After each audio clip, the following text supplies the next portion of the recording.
Welcome back to the Silver Lining, where it's no filler, no fluff, but we keeps it a buck. And today, we're actually going to be talking about we're going to be remembering Irv Gotti. Irv Gotti passed away at the early age of 4. I definitely want to make this a somber conversation. I really just want to celebrate him, celebrate a lot of his incredible accomplishments that he did in hip hop. So I got Stan in the building, man. How's it going, brother? It's going good, man. How you doing today? Going good, man. Good to have you here. So I'll start this conversation off just by saying that um, I actually appreciated a lot of Irv Gotti's works a little bit later. Like not so much in the moment. It was more so, when I got a little bit older. Just because if I was one of those people that was caught up in the hype. I was caught up in the 50 Cent and G Unit stuff. And I was caught up in a lot of that. And I didn't really appreciate like the moment of what Murder Inc. was at that time. I mean, obviously they had songs that you couldn't help but like, but I don't Right. think we appreciated his work until later. When a lot of that Right. died down, I got older and I went back and listened to a lot of that stuff that he did and was like, yeah, he the what that group of artists accomplished was really a special moment in hip hop. So I would say I definitely appreciated him a lot more later. And a lot of the things that he did that people really don't talk about, which we'll get into in this conversation, are like really underrated, man. So that's kind of how I want to start the conversation off, Stan. How about you? What's your thoughts? Man, he's an underrated figure from that era of hip hop. And people don't give him a lot of that credit because of all the stuff that happened after and later on with Murder Inc. and the feds raiding it and the 50 Cent stuff and the Ashanti stuff. Again, all that shit doesn't really mean anything. This dude is largely responsible for, you know, Jay Z and DMX Mhm. going to Def Jam. Like, and I don't know where their careers would have been had they not gone to Def Jam at that time. Mhm. Jay Z was an independent rapper at that time. Rockefeller was independent, and he was basically like, well, nobody would sign me, so I'm taking my shit and I'm going independent. Which again doesn't sound crazy today, but back then you're like, fuck, you know. Yeah.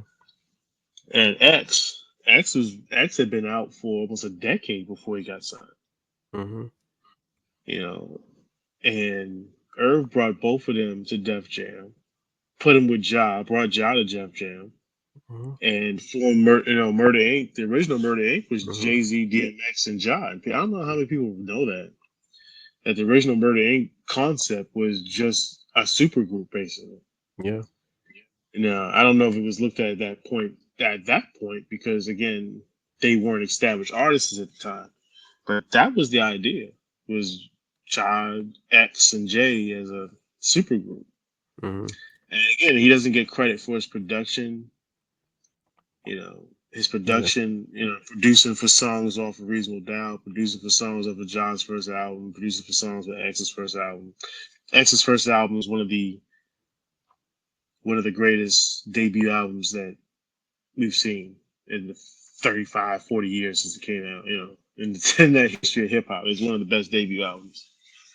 And yeah, Earth deserves a lot of credit for what he did for hip hop and forming the careers of these guys. And Murder Inc. was hot. Murder Inc. was hot in the early 2000s, and I think that his contributions have been diminished because of 50 Cent.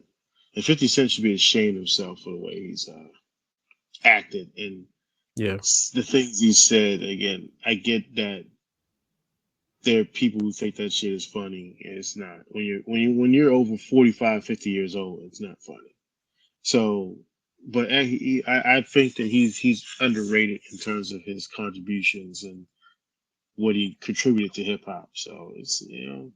Yeah. Yeah. I want to go back to the DMX portion that you were talking about because Yeah. Like I don't know how many people know this. They talked about it in the Murder Inc. documentary on BET, and if you haven't checked that out, I definitely recommend it. It was a really good watch. But he basically said that when he brought DMX to Def Jam, he pretty much said, "If y'all don't sign him, I'm gonna quit." Like that's pretty much what he said. Like if y'all don't sign this man, I'm quitting. And the thing about it was, if you listen to like DMX, like you know, before he broke out, like I don't know how Irv Gotti had the foresight to see him as a star. You know what I Yeah, mean? because I It's like there was, if you listen to, he was a great rapper, but nothing about him would have made me say a platinum artist, an artist that's going to drop no. two platinum albums in a year. Like nothing about him would have made me think that. So to me, him having the foresight to see that is probably one of the greatest scouting jobs we've ever seen. Like, how did he see Yeah. that? Like, what did he see that made him say this is a star? That would make him so passionate about it, he'd be willing to quit just if you don't sign him. Like, Yeah, I just think it's his. I think he saw X's charisma on my on because if you listen to some of the X's earliest stuff before he got signed, he doesn't. You can kind of see the charisma, but you don't see the platinum yeah, records star, but you do see somebody with a shit ton of charisma, a lot of street charisma, a lot of heart, and you hear that in his records. You hear that. You always heard that in X's records. You always heard that passion, and I think a lot of times that passion will take you so far. And I think that that's what Irv saw with passion, his heart, his soul, everything on his records, and people can feel that. You can feel when a nigga is phony, and you can feel when a nigga is fake, but you could hear X's passion and his realism in his records. Even back then, you could hear it. And I think that's what he saw in him. I think he saw, man, this dude's gonna relate to so many people, you know. yeah, And I think that's what he saw. I don't. Again, you see X, and you see a dark skinned nigga. You know what I'm saying? You don't see that star potential. Like I'm sure what he saw in Ja Rule. yo, Um, even with that though, even with Ja, like I don't see how he even saw that. If you listen to a lot of early Ja's music, like um I don't see how he saw a star. Like he really kind of just sounded like a diet version of DMX. So how did he see a star even then? I mean, if you listen to like uh Ja Rule's first album, Vinny Vinny Vici, which by the way is a very underrated debut. Like I don't hear a lot of people talk about that album. Ja Rule's first album is dope. Like he is really good on there. And I know Irv did most of the production on that album. But how did he see him becoming a star though? Like Ja Rule for a couple years was one of the biggest stars in music, not in hip hop, in music. in music. So yeah, you think about we having these conversations today about this big three stuff, but man, in '98, Ja, DMX, and Jay Z, like that. You talk about a big three. That was a big three, and That Irv was a big Gotti had his three. fingerprints in all three of them. Yeah, that was a big three, and they were all signed to the same label. Hmm. And that spawned the the Def Jam tour, that one of the biggest tours in the history of hip hop, Hmm. Yeah. and one of the first hip hop tours that went around the country. And that was the first. That was again, Irv had a big part in that. Along with Dame, along with Hmm. Dame Dash, they Hmm. put that tour together, and this was the biggest tour to go around the country and show people, you know what, rap music can sell outside of the ghetto. Rap music sells outside of that audience that you think that it is. It's way. It proved that hip hop was becoming way more global. Of course, now that it's the number one genre of music in the world. Every genre of music is infected, and not infected, wrong word, but every genre of music has hip hop in it, influence in it. But back then, I don't know a lot of people that was interested in booking rap tours. Hmm. This is, we're talking about. around that time there was the Rough Riders Cash Money tour, and we all know what happened on some of those shows. You know, and there was just a lot of negativity around rap shows, and people thinking we can't book a rap concert around the globe, and a nationwide rap concert. And that Def Jam tour, I mean, shit, who was on that tour, man? Jay-Z, DMX, um, Meth and Red was on that tour too. Method Man, and Redman. It was a Mhm, huge deal. Ja was on there. mhm, Jay had a lot of Rockefeller dudes. It was a major deal. mhm. Yeah. So I mean, Irv put that shit together and brought these niggas to Def Jam together. And again, they became the focal point of that label. At a time, again, we're talking post. I mean, Def Jam was formed in the '80s and was built off the backs of Run DMC and LL Cool J. And then you fast forward, into the '90s, and then it was built on the backs of Jay and X and Ja. And then from there, these labels, Cruise, what back then hip hop was all about Cruise. And that's where the Rough Riders and Murder Inc. and Rockefeller grew from those three guys and became their own entities off to themselves. We don't see that nowadays. It just the uniqueness of that era is something that you know if you didn't grow up in it, you would understand it. If Yeah. you didn't grow up during that time, you would not understand how unique that time was. Because now everybody's releases shit on whatever platform they want to, and it's easier to get your shit out there because there's so many platforms, streaming, YouTube, to put your stuff out. Back then, none of that shit existed. You had to be on label. You had to have radio play. You had to have all that machine behind you. Mhm. And Jay Z and DMX and Ja Rule were responsible for the growth of Def Jam, and then from that, their own labels from that. Rough Riders.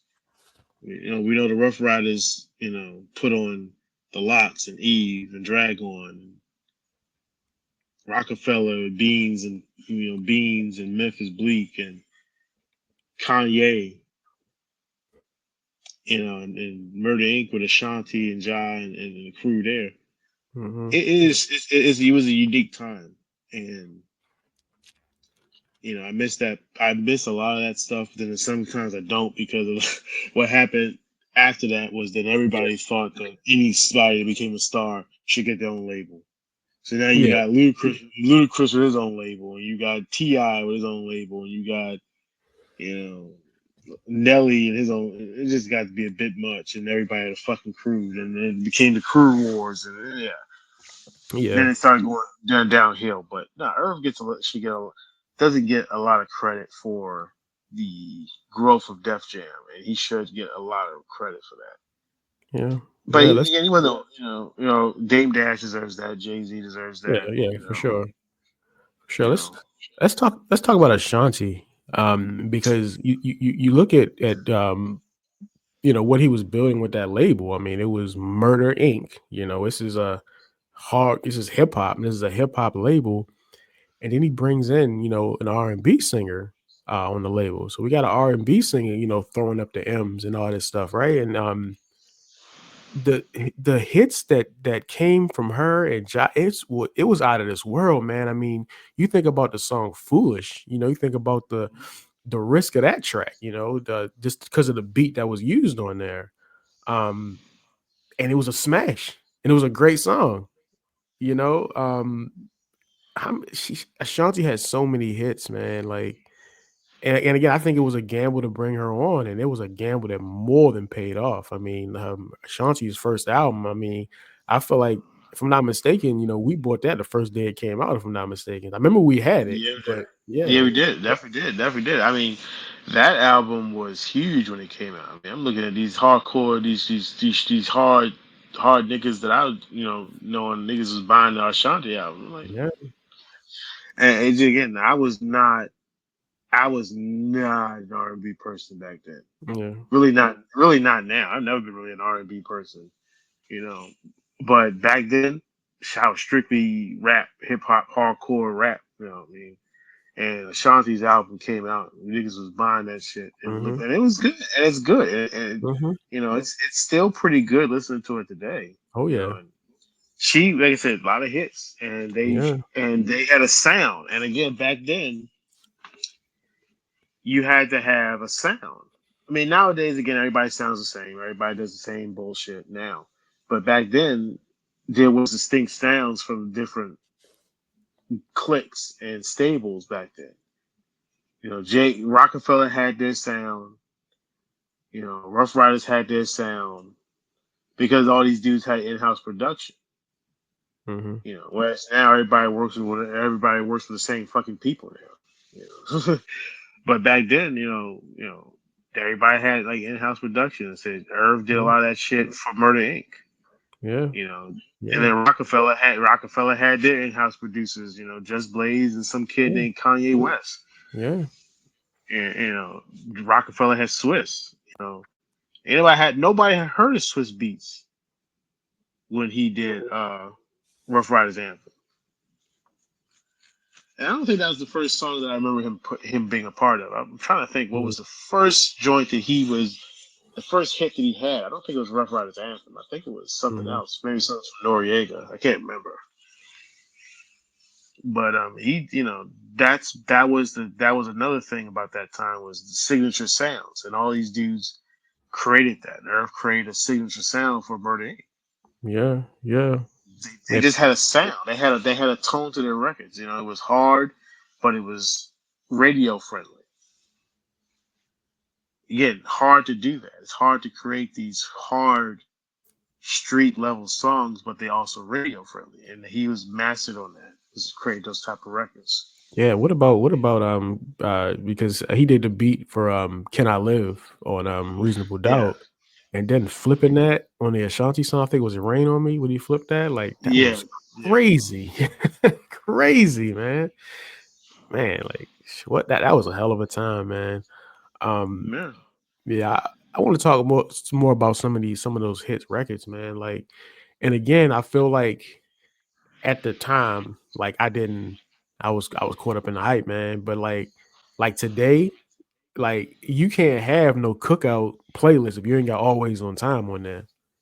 You know, Hmm. John Shanti, that's got to be on there. Like that's an amazing song, and I mean it ages like wine. Like a lot of them hits that they was putting out, it aged like wine. Like they still sound incredible. Yeah, So yeah, and again, a lot of songs from that era don't age very well. no, We know that. yeah, We know a lot of songs from that 2000, 2001, 2002, 3 era don't age very well. But a lot of those mhm, records do age well. A lot of those records do age well. And they say he was a talented producer. Don't yeah. get again doesn't get credit for that. He was a talented producer. Yeah, yeah, down ass bitch. That's it. Still sounds amazing. They're always on time. Uh, um, Put it on me. What was the joke with Mary J? Rain. I can't remember the name. Rain, Yeah, rain that on song me. was. Yeah, that song was dope, man. Like he had stats. Man, they just kept hitting hits at the hit after hit. Then the stuff with J Lo, like, oh my god, like you talk about a big song, man. It don't get much bigger than that. I mean, The that song was with everywhere. The song with J Lo is that was the song that made Ja Rule a star because J Lo was an international star then, Hmm. and here's J Lo, who was already a Hollywood star, done Hollywood shit, was the it girl at that time, which is funny thinking about it now. Um, she was the it girl at that time, and she does this record with Ja Rule, and this shit was catchy as fuck. I still, Yeah, it was catchy as fuck. And it And was. Irv Gotti produced that shit. And this is Yeah, yeah, yeah, it's just man. he again, he's had his fingers in a lot of those hits from that time. And again, we look back on those records fondly now because so many years have passed since Yeah, then. Yeah. You're talking 20, 25 years have passed since a lot of that Mhm. shit came out. And the state of hip hop and music today compared, it's not as it's not as dire now as it was probably maybe a couple years ago, but it's still different.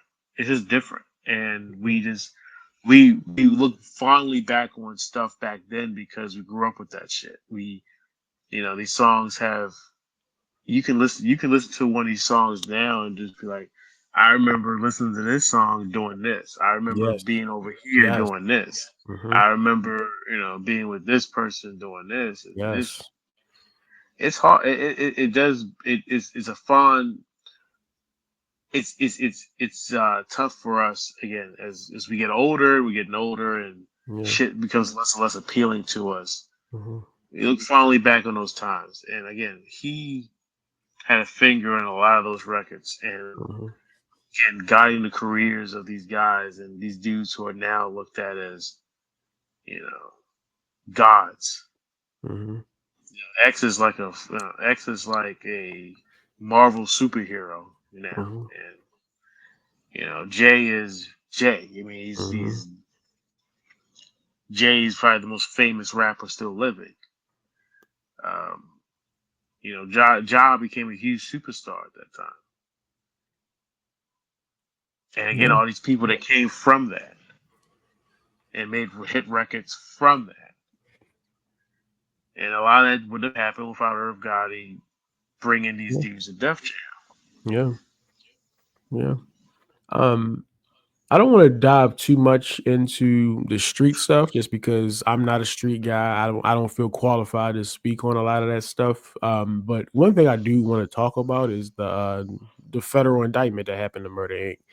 and Mm-hmm. how big that was in terms of like it pretty much took the label down. Like I know 50 Cent gets the credit for it. I'm not saying he doesn't deserve any credit for it, but that investigation really like put a hold on everything they were doing.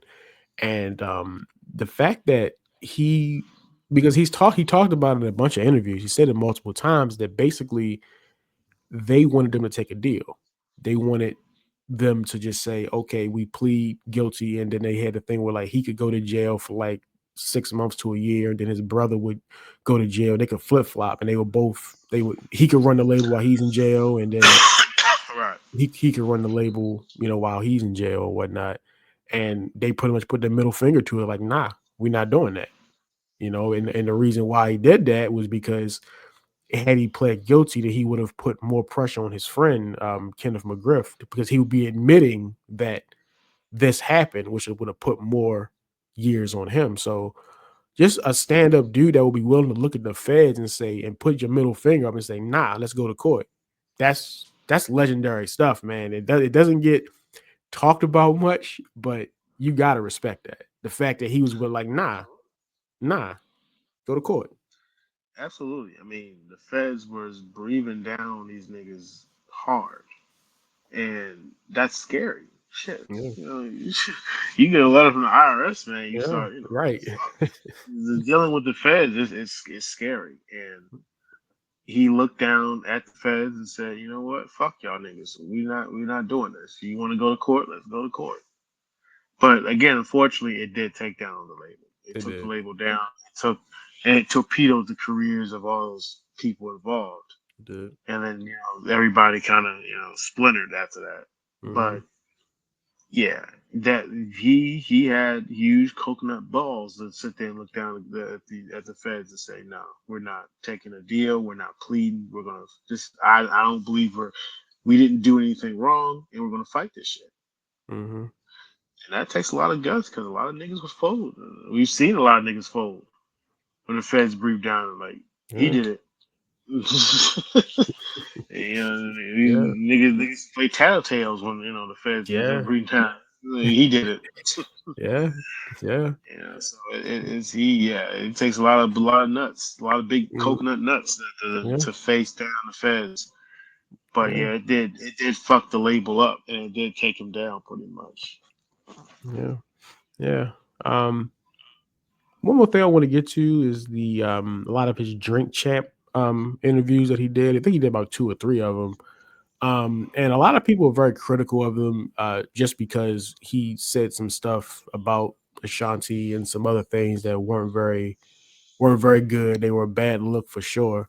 The only thing I would say though is I feel like we're taking just those segments of the interview and blowing them up and not looking at the rest. I mean, those were like 3 hour interviews where, he was getting drunk and really talking about a lot of the history and talking about a lot of things that happened in the back that we don't know about.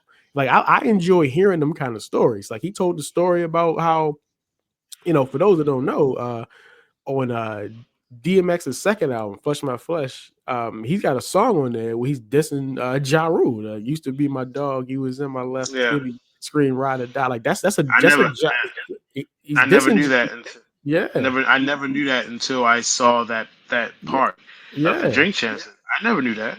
Yeah, he was dissing Ja Rule in the song, and Irv Gotti produced the song. And so he Hmm. took the song and played it for Ja. He was like, "Look, man, this is what it is, and I'm gonna tell him to change it." Then Ja Rule told him like, "Nah, don't change nothing, leave it." Because back then it wasn't just about dissing somebody on a song to compete. It was also like, I'm gonna make better music than you can compete. Because Hmm. Ja took that energy and really put it into what he was doing to torpedo him to massive success. But like hearing that kind of story, like it was a bunch of different. So I can't remember all those, like bunch of stories that he told about that time period. So I feel like we shouldn't just hamper on the negative stuff that Well, happened you, in those Drink Champs yeah, interviews. Like there was hours and hours and hours of stories that he told, I think, were entertaining and not just talk about the dumb stuff he might have said when he was drunk. So that's kind of how I feel about it. yeah. I mean, absolutely. But again, you know how people are. They jump on the salacious bullshit, and everybody knows that him and Ashanti had some sort of Yeah. relationship. But Mhm. Yeah. that's what that is, and people jump on that negative shit because that's what we do as a culture now. We jump on the negative, and we jump on the salacious bullshit. But yeah, those again, I've seen some clips of a lot of those drink champ stuff, and he is again, this is a guy who was around a lot of big dogs in hip hop, and he was around this shit. Again, guys that grew up that came up in that era, there was so much shit going on. There's so many Hall of Fame rappers. Mhm. From J and X and D and Ja and Big and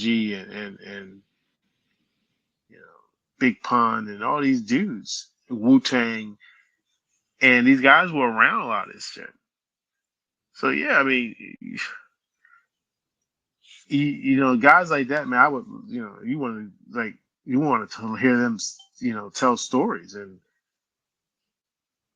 yeah, I think that his Drink Champ stuff gets way again a lot of the attention. The attention is to the Ashanti stuff and the things you were saying about that, which again I didn't think was very appropriate. But again, I don't think it's appropriate to air your dirty laundry in a public forum against anybody. Yeah, an ex, someone you're currently messing with. I don't believe that's appropriate. But again, there was other shit in there too that deserves, like yeah, he was telling some crazy ass shit, talking some crazy ass stories, and Yeah. but the attention was on that shit because that's what people want to hear, salacious Right. stuff. Yeah, yeah. I just hated that because it was so much content, and I hope that how it is, man. Like people get their flowers later. Like I hope that like people can like kind of go back and listen to them interviews and really understand how much of a fingerprint he had on hip hop and where hip hop was at that time and where it went going forward, man. So this last thing I'm gonna say if we can get out of here, man, is that rest in peace, Irv Gotti. Um, your impact that you put on this game will never be forgotten. From now until the end, man, when I'm cooking hot dogs, a lot of them records that you had your fingerprint on is gonna be played. You know what I mean? The legacy of Irv Gotti and Murder Inc. will live on. So yeah, man. Rest in peace, Irv Gotti. I'll give you the last word. Absolutely, man. It's just it's tough, man, because you know I'm looking and Irv is gone and X is gone. Yeah. It's hard. X was such a I can't. I can't really put into words what X meant to me and what meant to hip hop and what he meant to our culture. That run that X had in 1999, 98, 99, 2000 was Mhm, second to none. mhm. Second to none. And a lot of these guys are gone, and I think it's up to a lot of us that were around back then to keep these guys' memories alive so that people understand, the shit that you enjoy today wouldn't be possible for a lot of these dudes in the background. So Gotti was an important figure of that era and the growth of hip hop from that time. Again, hip hop exploded during that time because of Def Jam. A lot of it because of Def Jam, because of other entities. But Def Jam and Irv Gotti and Dame Dash and Russell Simmons played a huge role in the careers of those guys going to another level. So definitely, Irv Gotti deserves his flowers now and forever. And so, as long as there's hip hop, he deserves credit for what he did for not just East Coast rap, hardcore rap, radio rap, whatever genre. Hip hop in general wouldn't be where we are without contributions from dudes like Irv Gotti. So definitely rest in peace, Irv Gotti. And Well, you well definitely said. had an impact on the culture. Definitely had an Absolutely. impact on the culture.